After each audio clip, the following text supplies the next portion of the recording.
നമസ്കാരം, ഇൻഫോടെക്കിലേക്ക് സ്വാഗതം. കേരളക്കര ഒന്നരംഗം കാത്തിരിക്കുന്ന സന്തോഷ വാർത്തയാണ് ഇപ്പോൾ പുറത്തു വന്നിരിക്കുന്നത്. നിമിഷപ്രിയയുടെ വധശിക്ഷ നീട്ടിവെച്ചു. കൊല്ലപ്പെട്ട തലാൽ അബ്ദുൽ മഹദിയുടെ കുടുംബവുമായി ഗോത്ര നേതാക്കളുമായും 2 ദിവസമായി നടത്തിയ ചർച്ചയിലാണ് തീരുമാനം ഉണ്ടായത്.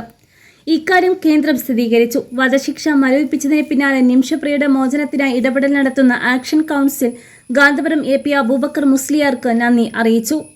എന്നാൽ ബ്ലഡ് മണി കാര്യത്തിൽ തീരുമാനമായിട്ടില്ല എന്നാണ് അറിയുന്നത്. അക്കാര്യത്തിൽ വരും മണിക്കൂറുകളിൽ കൂടുതൽ വിവരങ്ങൾ പുറത്തുവരുമെന്നാണ് സൂചന. അതേസമയം ബ്ലഡ് മണി എത്രയായാലും കൊടുക്കാൻ തയ്യാറാണെന്ന് കാണിച്ച് ബോബി ചെമ്മണ്ണൂർ അടക്കം പല പ്രമുഖരും നേരത്തെ തന്നെ രംഗത്തെത്തിയിരുന്നു. ഗാന്ധപുരം AP അബൂബക്കർ മുസ്ലിയാരുടെ ഇടപെടലിനെ തുടർന്നാണ് നിമിഷപ്രിയയെ മോചിപ്പിക്കാനുള്ള അനൌദ്യോഗിക ചർച്ചകൾക്ക് തുടക്കം കുറിച്ചത്.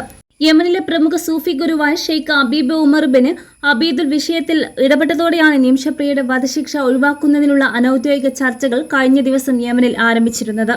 ഗോത്ര നേതാക്കളും തലാലിന്റെ ബന്ധുക്കളും നിയമസമിതി അംഗങ്ങളും കുടുംബാംഗങ്ങളും ചർച്ചകളിൽ പങ്കാളികളായിരുന്നു. ഹബീബ് അബ്ദുൾ റഹ്മാൻ മഷൂസിന്റെ നേതൃത്വത്തിലുള്ള ഷെയ്ഖ് അബീബ് ഉമർ ബിൻ ഹബീദുല്ല എന്ന ഉന്നതതല സംഘം തലാലിന്റെ ജന്മനാടായ ഉത്തര യമനിലെ ദമാറിലാണ് ചർച്ചകൾക്ക് നേതൃത്വം നൽകിയത്. അതേസമയം ഉത്തര യമനിലെ ഗോത്ര വിഭാഗങ്ങൾക്കിടയിൽ വൈകാരികത ആളിക്കത്തിയ വിഷയമായിരുന്നു തലാലിന്റെ കൊലപാതകം. ഈ ഒരു സാഹചര്യത്തിൽ തലാലിന്റെ കുടുംബവുമായി സംസാരിക്കാൻ കഴിയാത്ത സാഹചര്യം തന്നെയുണ്ടായിരുന്നു. എന്നാൽ ഗാന്ധപുരത്തിന്റെ ഇടപെടലോടെ കുടുംബവുമായി സംസാരിക്കാൻ സാധിച്ചു എന്നതാണ് നിമിഷപ്രിയയുടെ വധശിക്ഷ ഒഴിവാക്കാനുള്ള നീക്കങ്ങളിൽ നിർണായകമായത്. കേന്ദ്ര സർക്കാരിന് പോലും ഇടപെടാൻ പരിമിതിയുണ്ടായിരുന്ന വിഷയത്തിലായിരുന്നു ഗാന്ധപുരം ഇടപെട്ട് അനൌദ്യോഗിക ചർച്ചകൾക്കുള്ള സാധ്യത തുറന്നത്.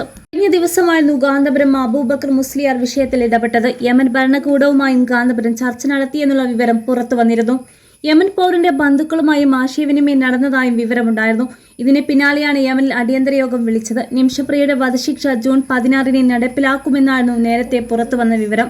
അതേസമയം പാലക്കാട് കൊല്ലങ്കോട് തേക്കൻചിറ സ്വദേശിയാണ് നിമിഷപ്രിയ. കൊല്ലങ്കോട് മാത്തൂലിലെ തോട്ടം കാര്യസ്ഥനായിരുന്നു തൊടുപുഴ സ്വദേശി ടോമിയെ കല്യാണം കഴിച്ച ശേഷം 2012 നിമിഷപ്രിയയും ടോമിയും കുഞ്ഞും ചേർന്ന് യമനിലേക്ക് പോയത്. നാട്ടിൽ നഴ്സായിരുന്ന നിമിഷപ്രിയ അവിടെയും അതേ ജോലി തന്നെ ചെയ്തു പോന്നു.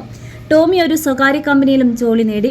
അതിനിടയിൽ ഇവർ തലാൽ അബ്ദുൽ മഹദി എന്ന യമൻ പൗരനെ പരിചയപ്പെടുന്നതും കച്ചവട പങ്കാളിത്തത്തിൽ ഒരു ക്ലിനിക് തുടങ്ങാൻ തീരുമാനിക്കുന്നതും. യമനിൽ ആ നാട്ടിലെ തന്നെ ഒരാളുടെ സഹായമില്ലാതെ ക്ലിനിക് തുടങ്ങാൻ നിർവാഹമില്ലാത്തതിനാലാണ് തലാലിന്റെ സഹായം തേടിയത്. എന്നാൽ പിന്നീട് ഇയാളുടെ പീഡനം സഹിക്കവയ്യാതെ മറ്റൊരാളുടെ സഹായത്തോടെ ഇയാളെ കൊലപ്പെടുത്തുകയായിരുന്നു.